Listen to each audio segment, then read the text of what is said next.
Bismillahirrahmanirrahim. Assalamualaikum warahmatullahi wabarakatuh. Innal hamdalillahi nahmaduhu wa nasta'inu wa nastaghfiruhu wa na'udzu billahi min syururi anfusina wa min sayyiati a'malina. Man yahdihillahu falah mudilla lahu wa min yudlilhu fala hadiya lahu. Asyhadu an la ilaha illallah wahdahu la syarikalah wa asyhadu anna Muhammadan abduhu wa rasuluh. Amma ba'du. Anak-anak, puji syukur kita panjatkan kehadirat Allah Subhanahu wa taala atas nikmat rahmat yang sampai detik saat sekarang masih kita bisa rasakan. Salam dan salawat semoga tersampaikan kepada junjungan kita Nabiullah Muhammad sallallahu alaihi wasallam, kepada seluruh kerabat, sahabat dan para pengikutnya. Siswa-siswi MIT Bakti Ibu, apa kabar? Masih semangat ya puasa Ramadannya? Tanpa terasa saat ini kita sudah masuk pada 10 hari terakhir di bulan Ramadan. Berarti 10 hari lagi bulan yang penuh keberkahan ini akan segera berakhir. Nah, di sisa 10 hari yang terakhir ini adalah saat yang dinantikan oleh seluruh umat manusia. Bahkan Rasulullah Shallallahu Alaihi Wasallam sendiri pun ya mencontohkan ke kita bagaimana istimewanya 10 malam terakhir ini.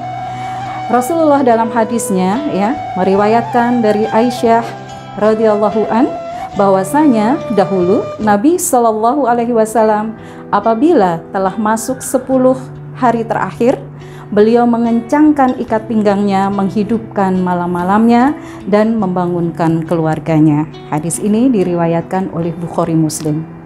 Nah, apa toh yang dimaksudkan dengan mengencangkan ikat pinggang di sini?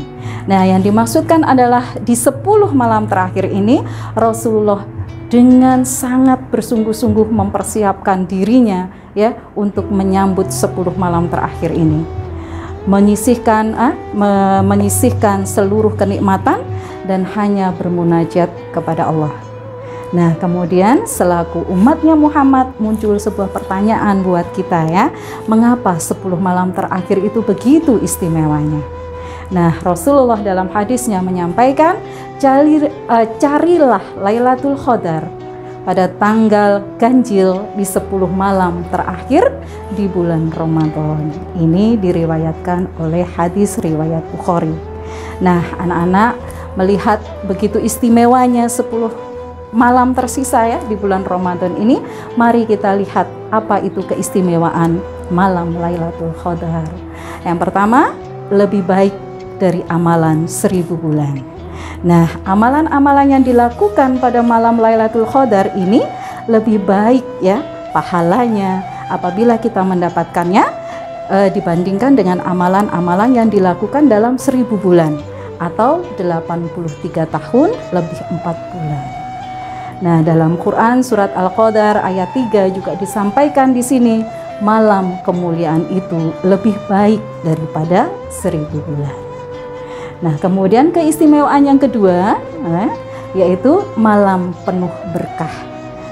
Apa yang kita dapatkan atau apa yang kita cari dalam hidup kita ini kalau kita tidak mengharapkan keberkahan dan ridho dari Allah. Dan apabila kita mendapatkan malam Lailatul Qadar, maka sudah pasti keberkahan dan ridho Allah lah yang akan kita dapatkan. Bukan hanya keberkahan di dunia, tapi juga keberkahan di akhirat nantinya.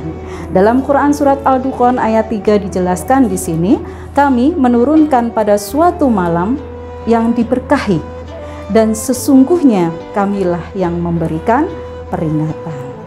Kemudian yang ketiga, turunnya malaikat ke bumi ya. Malaikat diperintahkan oleh Allah untuk turun ke bumi di malam Lailatul Qadar. Untuk apa? Untuk menjadi saksi dari orang-orang yang bermunajat dan mengikatkan hatinya dengan Allah. Kemudian yang keempat, penuh keselamatan ya. Di dalam Quran surat Al-Qadar ayat 5 di sini dijelaskan bahwa malam Lailatul Qadar itu adalah malam yang penuh kesejahteraan dan keselamatan sampai terbit fajar ya. Kemudian yang terakhir, ini yang menjadi prioritas kita ya, adalah diampuninya dosa-dosa kita pada masa lalu. Ketika kita mendapatkan malam Lailatul Qadar, maka disinilah dosa-dosa kita yang masa lalu akan diampuni oleh Allah. Nah, anak-anak melihat begitu istimewanya 10 malam terakhir ya, maka sudah pasti itu tidak mudah untuk kita dapatkan ya. Rasulullah memberikan contoh kepada kita ya untuk mendapatkan Lailatul Qadar itu bagaimana gitu ya. Jadi ada beberapa yang dicontohkan Rasulullah. Yang pertama adalah adanya sholat tahajud ya. Bukan berarti sebelum-sebelumnya tidak ada sholat tahajud dari Rasulullah ya, tapi memang terkhusus ya di 10 malam terakhir ini sholat tahajud dari Rasulullah ini akan dilaksanakan dengan kesungguhan hati dan melibatkan seluruh kerabat, sahabatnya, kemudian keluarganya ya. Kemudian yang kedua yang dicontohkan oleh Rasulullah adalah itikaf atau menetap di masjid, bukan untuk tidur ya. Menetap di masjid di sini adalah dengan menetap di masjid diharapkan bisa mendekatkan diri kita sedekat-dekatnya dengan Allah. Ya, banyak aktivitas yang bisa kita lakukan ketika kita beritikaf di dalam masjid. Misalkan saja kita bisa melakukan tilawah Quran ya. Pada zaman Rasulullah dulu para sahabat itu menargetkan untuk 10 malam terakhir ini. Ada sahabat yang melakukan itikaf ya. Ketika itikaf tilawah Qurannya 1 malam 1 hari 1 khatam. Ada para sahabat yang melakukan 10 hari 3 khatam, 2 khatam. Nah, itu terserah ya kepada diri pribadi masing-masing. Kemudian yang keempat yang berikutnya ya, yaitu berzikir. Di malam itikaf ini kita memperbanyak zikir ya, bermunajat, memuji asma Allah dengan berbagai sifat kemahaannya. Kemudian yang kelima ya, yang pasti adalah memperbanyak doa ya. Allah itu maha kaya dan manusia itu adalah semiskin-miskinnya manusia. Kita mempunyai harta, kita mempunyai apapun yang kita miliki, pangkat misalkan, itu bukan punya kita ya. Itu hanyalah sebagai pemberian. Siapa yang memberi? Allah lah yang memberi. Jadi dengan sifat maha kayanya Allah, Allah itu sangat senang sekali ketika banyak hamba-hambanya yang memohon dan meminta kepadanya. Jadi jangan menjadi orang sombong dengan semakin sedikit meminta kepada Allah. Mintalah kepada Allah sebanyak-banyak yang kalian minta, karena Allah itu malah senang ketika kita minta. Nah, bagaimana anak-anak ya? Semoga apa yang disampaikan Ustazah bermanfaat buat kalian. Dan mari 10 malam terakhir ini kita bikin target dari masing-masing pribadi kita. Tahajud kita, tilawah kita, kemudian doa-doa kita, zikir kita. Silahkan membuat target. Kemudian kalau perlu untuk menjadi saksi ya, untuk menjadi saksi.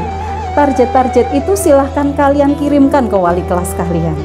Kemudian evaluasinya ketika setelah lebaran kalian sampaikan ke wali kelas kalian, targetku yang bisa aku lakukan sebanyak ini, sesuai enggak dengan target kalian.